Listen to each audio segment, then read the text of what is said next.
Assalamualaikum warahmatullahi wabarakatuh. Bismillah, mari kita lanjut lagi belajar kita, ngaji kita.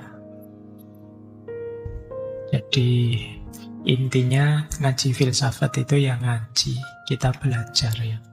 Segala yang di luar itu bonus. Jadi bonus itu ada, alhamdulillah, tidak ada ya, tidak masalah.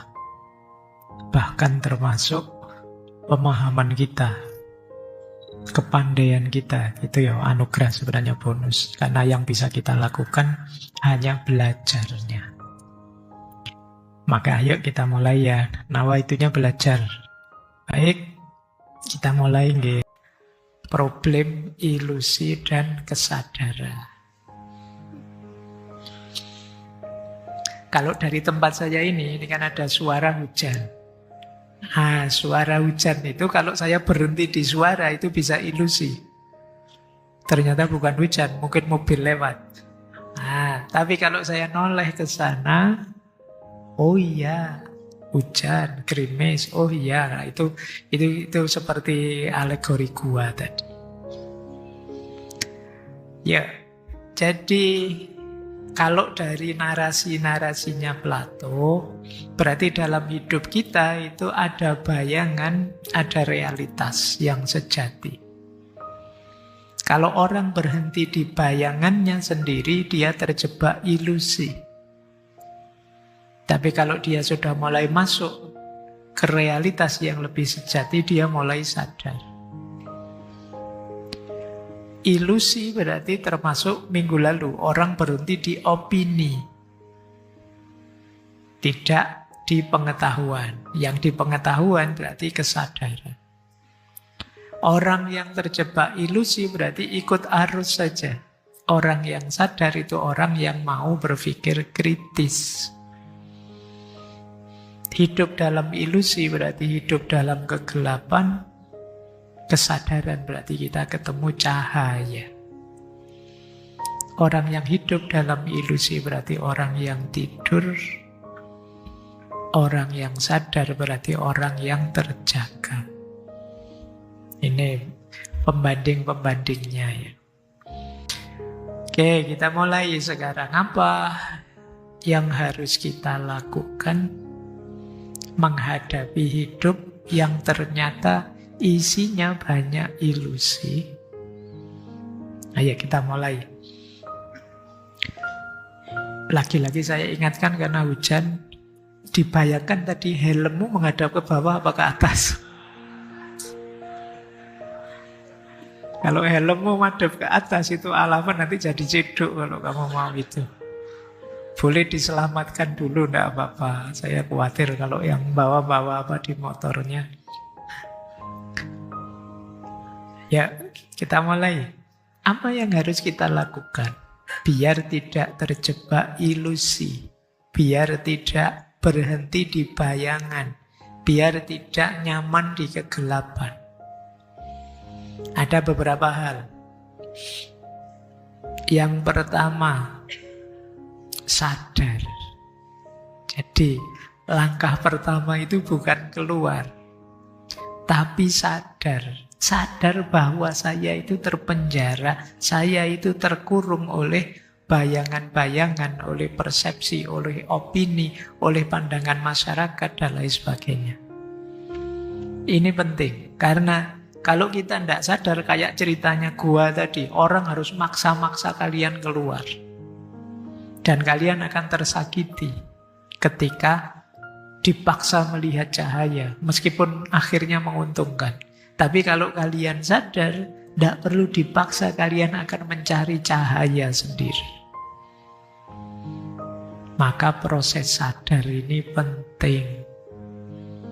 Sadarilah bahwa bisa saja yang sekarang kita anggap baik, benar, cocok, sesuai, sopan, etis, bermoral, dan lain sebagainya, itu bagian dari bayangan. Kita belum ketemu yang sejati. Yang kedua, setelah sadar, berani. Ya, berani menoleh. Ini tidak gampang. Kalau tadi kan berani menoleh karena dipaksa. Ada yang membebaskan. Tapi ada orang tidak ada yang maksa, tidak ada yang membelenggu, dia juga tidak berani menoleh. Kalau di Plato tadi dipaksa untuk menoleh. Menoleh itu maksudnya apa sih? Menoleh itu kalau hari ini mungkin bisa coba dilihat pandangan yang berbeda. Coba dengarkan kubu yang mungkin kamu tidak suka. Jangan-jangan di situ juga ada baiknya, ada benarnya. Keluarlah dari algoritma medsosmu yang biasanya mendukung apapun yang baik menurutmu. Keluar dari echo chambermu. Jadi keluar dari ruangan di mana kamu terjebak. Ya kalau medsos ya, berarti jangan cuma mengkonsumsi konten yang sependapat denganmu. Coba dengarkan juga yang lain. Jadi ini memang tidak nyaman. Egomu mungkin kesenggol. Keyakinanmu terguncang. Tapi percayalah, ketidaknyamanan itu tandanya kalian sedang tumbuh. Kalian sedang berproses. Kalau tidak ada proses, ya tidak akan ada hasil. Ya proses tentu saja melelahkan. Tidak nyaman. Tapi hasilnya akan kita nikmati jauh di belakang. Berarti beranilah untuk menoleh. Hari ini tidak banyak orang berani noleh. Kita selalu ngambil demarkasi. Tidak usah baca yang sana-sana, sesat nanti. Tidak usah dengerin yang itu nanti kecil. Gitu. Orang begitu khawatirnya. Keimanannya terguncang, egonya terguncang. Takut itu. Padahal mungkin dengan mendengar kiri kanan, noleh kiri kanan, kita tambah hebat, tambah mantep. Maka setelah sadar bahwa kita ini terbelenggu, beranilah menoleh. Jadi berani. Ya, tadi saya bilang, berani ini tidak sembarangan orang. Yang ketiga, latihlah mata kita pada cahaya. Tadi kan ada yang keluar melihat matahari kan terus silau. Dari dia di dalam keluar, itu kan di luar dia jadi silau. Tapi lama-lama akan biasa. Yang sering diskusi mungkin ketemu yang beda pendapat biasa. Tapi yang jarang diskusi, ketemu pandangan yang berbeda-beda, mungkin diajak diskusi langsung panas. Ketemu orang yang beda rasanya kayak musuh disikat wae. Sini mikirnya ngono. Jadi ayo latihan untuk mengadaptasi cahaya. Di situ saya ilustrasikan, baca banyak buku dari banyak genre, ikuti diskusi yang serius, dengarkan macam-macam tokoh pakar. Tidak harus fanatik, tidak ada yang mewajibkan fanatik ke 1-2 tokoh. Seluas-luasnya, tonton konten yang panjang. Saya kasih panjang dan dalamnya, karena biasanya banyak konten-konten sak menitan itu. Yang itu kadang-kadang resiko juga kalau yang terlalu pendek. Jadi biasanya dicari yang gampang viral. Itu saya tidak tahu, saya sering dikirimi orang potongan videonya ngaji, ini sak menit. Itu pun bagian yang paling aneh, yang paling dianggap viral gitu. Kemarin saya dikirimi yang yang pokoknya tembak saja, tidak usah kalian mikir, nanti ditolak ya. Nyari lagi kayak jenis-jenis itu ya. Dari 2 jam aku ngomong filsafat cinta, yang dipotong itu. Ayo, nanti diambil orang nangis, itu yang diambil itunya. Ya. Jadi baik, cari konten yang lebih panjang lah, yang lebih bisa kalian dengarkan. Kadang-kadang ada, kalau saya sih tidak masalah wong ini kita filsafat terbuka berpikirnya. Mungkin ada ulama atau kiai-kiai tertentu yang dipotongi, dipelintir. Kalian su'ul adab itu. Padahal mungkin kalau itu edisi panjangnya, maksudnya bukan yang dipotong itu. Tapi kalian motong-motong suka-suka kalian. Latihan cari konten yang lebih utuh, ini bagian dari melatih mata pada cahaya. Latihan berpikir yang sistematis. Ganti konten dengan yang lebih dalam, konten yang lebih luas, bukan yang sekedar konten-konten pendek dan cepat. Oke, jadi latihan ya. Tidak apa-apa, mungkin kalian tidak setuju, wajar saja kita tidak setuju satu pandangan, tidak terima satu pandangan, oke saja. Tapi yang dalam itu begini loh, saya tidak setuju ini karena ini. Saya sudah baca bukunya kok yang dari kelompok yang saya tidak setuju ini. Saya sudah mendengarkan lengkap kok kontennya, jadi komentar saya ini. Ini lebih bertanggung jawab. Kadang-kadang kita itu, enggak, dari kelompok sana, enggak, mesti bohong. Enggak. Itu namanya kita enggak kuat berbeda. Ayo latihan mata kita bisa menerima yang berbeda, bisa menerima kebenaran. Selanjutnya, penting juga disarankan oleh Plato, siap-siaplah. Karena begitu kita keluar dari gua, kita akan diejek, kita akan dianggap aneh. Kita tidak akan viral.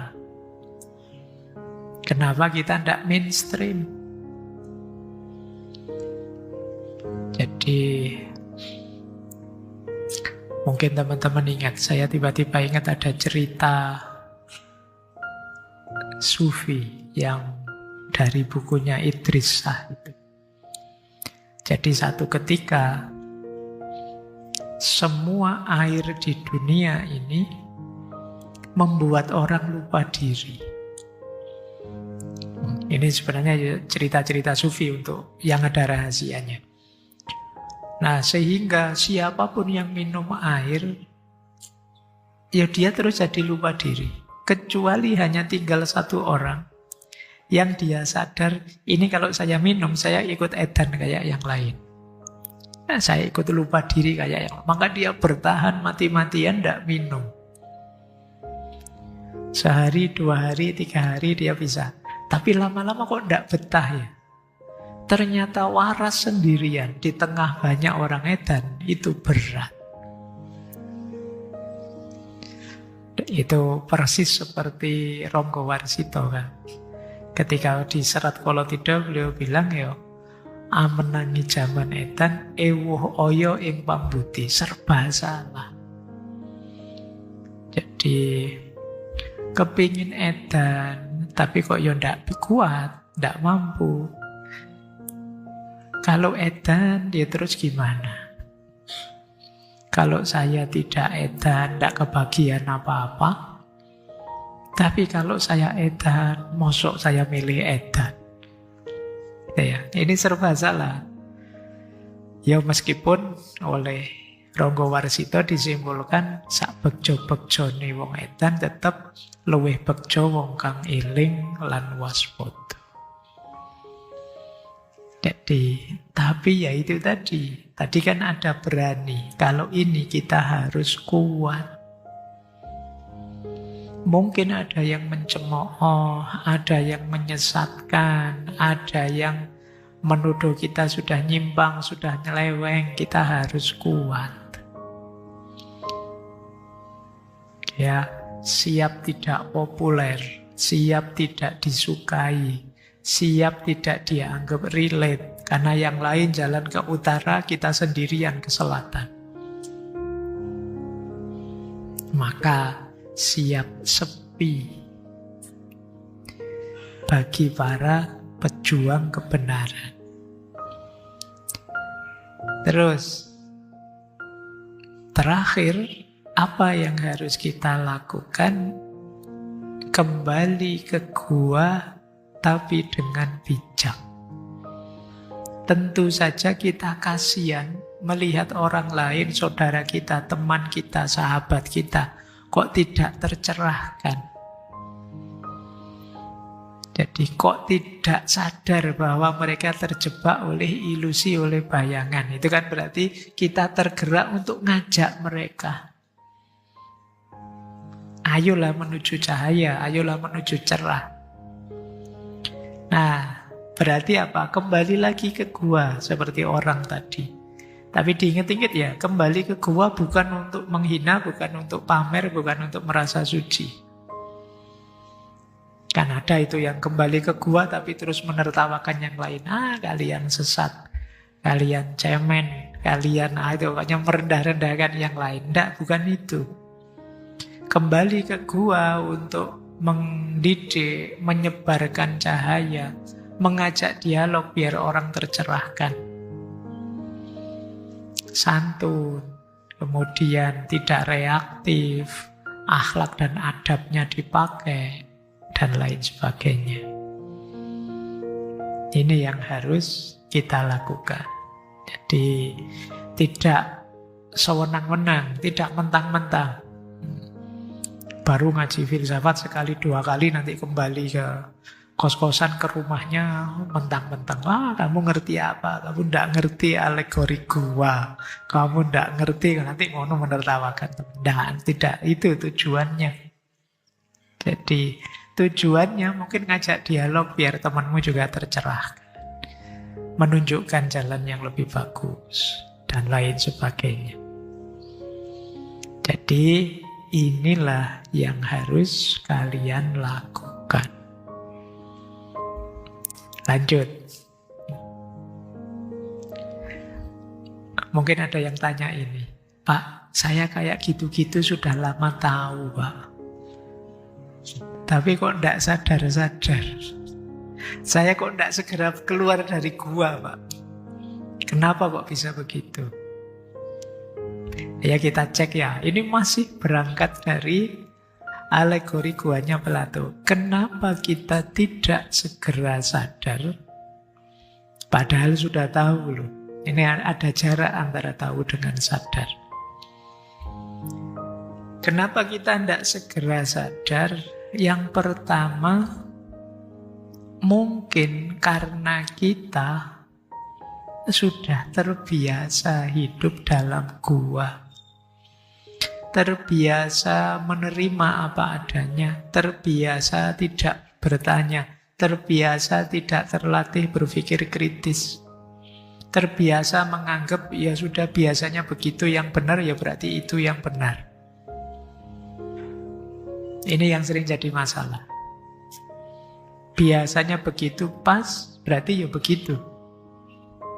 Padahal hal yang sama bisa saja kalau variabelnya berubah, situasinya berubah. Saya tiba-tiba ingat cerita, mungkin teman-teman ada yang pernah membaca ya, fabelnya Aesop, ini juga dari Yunani kuno. Tentang kuda yang membawa muatan. Jadi kuda ini oleh yang punya kuda itu sering dipakai membawa muatan garam. Nah, kuda ini satu ketika membawa muatan garam, dia lewat nyemplung ke sungai, nyemplung ke air. Karena dia nyemplung ke air itu kan garamnya banyak yang larut. Begitu sampai di atas, enteng dia, ringan gitu. Oh, berarti yang benar itu memang saya harus lewat sungai. Terus dia lewat sungai. Lama-lama yang punya kuda ngerti, wah kurang ajar kudaku ini, ngerti dia. Aku rugi banyak gara-gara dia nyemplung sungai. Akhirnya yang punya kuda ngambil siasat. Yang semula muatannya garam diganti dengan kapas. Kapas itu kan ringan waktu awalnya. Kudanya juga karena pingin enak terus dia, saya tak nyemplung lagi saja. Karena kemarin nyemplung sungai itu terjadi ringan, sekarang nyemplung sungai lagi saja. Begitu nyemplung sungai, wong kapas, kena air. Jadi berat. Semula ringan, dia nyemplung ke sungai, begitu naik, loh kok sekarang jadi tambah berat. Jadi perilaku yang sama, strategi yang sama, hasilnya bisa kebalikannya. Salahnya kuda ini di mana? Karena dia menganggap biasanya begitu benar, sekarang pasti juga benar. Padahal situasinya berubah. Nah, kita tidak sadar ini kenapa? Karena kita sudah terlalu lama berada di dalam gua. Kita anggap sudah wajarnya begitu. Kemarin-kemarin begitu Pak, sudah tidak terlalu rumit lah, tidak mikir aneh-aneh lagi, sudah. Yang sudah diulang-ulang pasti benar. Itu yang membuat kita sadarnya lama. Yang kedua, karena kita sering nyaman dengan bayangan. Sudah tahu kok saya kalau itu cuma bayangan, aslinya di sana. Tapi lebih asik ini kok. Kita sudah nyaman dengan bayangan. Lebih enak yang ini saja. Matahari di luar terlalu menyilaukan. Ini saja sudah tidak capek, tidak lelah. Kita banyak nyaman dengan bayangan. Jadi, itu yang membuat kita tidak sadar-sadar. Mas, tiap hari nyekrol itu kan tidak ada gunanya. Kan lebih bagus baca buku. Iya Pak, tahu. Tapi enak itu Pak, saya lebih suka ini. Jadi kita sudah terlanjur nyaman dengan bayangan, dengan yang tidak sejati. Oke ya, jadi ya tentu saja kita terus tidak sadar-sadar. Yang ketiga, kalau ini agak politik, seringkali memang ada yang mengendalikan agar kita berhenti di bayangan saja, tidak usah noleh ke belakang. Jadi di gua tadi kan ada api.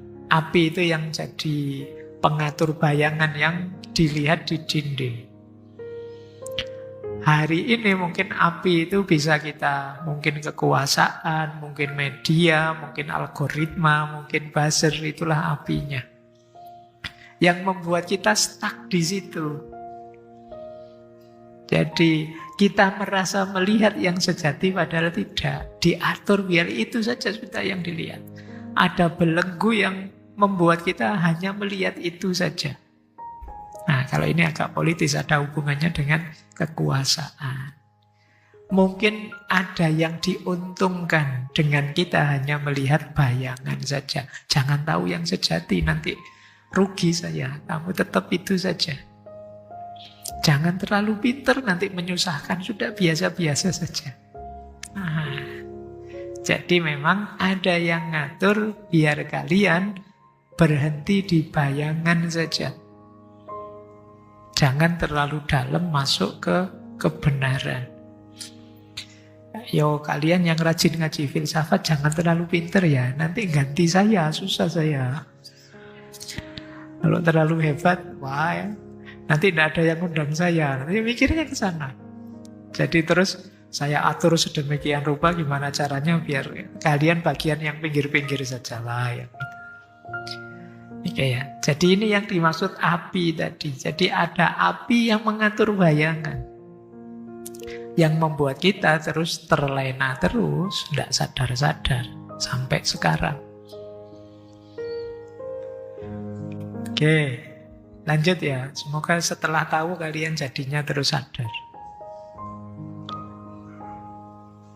Rantai yang mengikat kita, ya, kalau dalam cerita gua tadi besi, tapi dalam hidup kita sehari-hari rantai itu adalah mental kita. Misalnya kita punya mental fanatik, kita punya mental kebencian, kita punya mental ketakutan, kita punya mental ikut-ikutan yang lain. Ini yang membuat kita tidak segera sadar untuk menjemput kebenaran. Kalau kita sudah fanatik, sudah ikut-ikutan, menganggap kelompoknya paling benar, yang lain pasti salah, kemungkinan yang kita cari bukan kebenaran, tapi pembenaran. Karena kelompokku harus pasti benar, kalau ada indikasi kelompokku mau salah, harus dicarikan alasan biar tetap benar. Ini namanya pembenaran. Jadi selain mungkin ada yang di luar tadi, kekuasaan yang mengarahkan bayangan, jangan-jangan kita sendiri yang membelenggu diri kita dengan mentalitas kita. Jadi ini yang membuat kita tidak sadar ternyata itu. Kita masih banyak mental yang tidak mengutamakan kebenaran, tapi mengutamakan yang selain itu. Sehingga akhirnya ya kita tidak mencari kebenaran, tapi mencari pembenaran. Terus, kenapa juga kita tidak sadar-sadar? Apa tidak ada yang mengingatkan? Apa tidak ada yang ngajak? Apa tidak ada yang nuntun? Sebenarnya ada. Tapi orang yang sadar, yang ngajak, yang kritis, yang bertanya, itu biasanya diejek, dicemooh, dituduh sok pintar, sok tahu. Akhirnya apa? Lama-lama mungkin orang pintar-pintar itu milih diam saja. Lah saya ngomong yang benar diprotes, diancam, dituduh ini, dituduh itu, ya sudah. Kalau orang pintar-pintar diam, kita yang tidak pintar ini tidak mungkin sadar. Ya, kita yang tidak tahu apa-apa ya tidak mungkin tahu. Wong kalau ada orang pintar ngomong, yang ahlinya bicara, kita bantah. Kadang-kadang orang ini sudah ahlinya loh, ulama dia, atau saintis bidangnya, itu pun masih kita bantah. Kenapa? Mungkin tidak cocok dengan bayangan kita, kesenangan kita, kenyamanan kita. Saya sudah terlanjur nyaman begini, loh kok tokoh ini ngomong begitu, sesuai ilmunya, saya tidak terima. Terus kita anggap, ini tokoh ini bikin susah saja. Orang ini bikin ruwet saja. Wong saya. Ya sudah, lama-lama orang-orang pintar akan diam. Kalau orang-orang pintar akan diam, jangan berharap kita bisa sadar. Karena mereka lah sebenarnya yang memalingkan kita, menunjukkan pada cahaya. Oke, akhirnya apa? Kebodohan jadi mayoritas. Kebijaksanaan jadi minoritas. Oke, lanjut. Terakhir, kenapa kita tidak segera sadar kalau ini pendidikan? Pendidikan kita, ini kita zaman Yunani ya. Bukan kita sekarang, saya tidak tahu kita sekarang seperti apa pendidikannya. Sistem pendidikan Yunani saat itu, kata Plato apa? Isinya hanya ujian, hafalan, tugas, ranking, patuh. Jarang mengajarkan bertanya, meragukan, berpikir kritis, berani beda. Akhirnya apa? Ya status quo sudah. Berhenti. Padahal kata Plato, pendidikan itu bukan mengisi kepala, tetapi mengarahkan jiwa. Kita hari ini pendidikannya lebih banyak ngisi kepala. Disuruh dihafalkan ya, besok ujian. Itu. Diingat-ingat. Nanti ranking berapa. Itu kita ngejarnya kan itu. Yang patuh pulang duluan. Model-model gini, itu zaman saya dulu. Zaman saya dulu masih banyak dosen-dosen yang killer, yang itu. Sekarang mungkin tidak ada.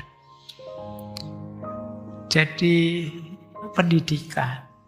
Memang pendidikan kita, kalau kata Paulo Freire dulu ya, tidak membebaskan, tidak menyadarkan. Pendidikan kita lebih banyak melahirkan mental-mental yang magis dan naif. Magis itu mental yang hanya ikut-ikutan saja, patuh saja. Anak baik adalah anak yang patuh, anak soleh adalah anak yang patuh. Titik di situ. Kalau ada mahasiswa kok banyak tanya, itu dosennya jengkel. Kalau ada murid kok sering protes, sering kritik, itu gurunya mesti ngamuk. Nah, muridnya juga punya pandangan begitu. Biar nilai saya tinggi, apapun kata dosen, apapun kata guru, harus saya iyakan saja. Meskipun agak ganjil, saya harus menahan diri. Demi apa? Nilai. Kalau nilai saya jatuh, Pak, ijazah saya jelek. Ijazah jelek, nyari kerjaan susah, Pak. Kalau kerjaan susah, masa depan saya suram. Sudah bulet di situ. Akhirnya bareng-bareng nonton film dalam gua tadi. Kita hidup dalam realitas bayangan.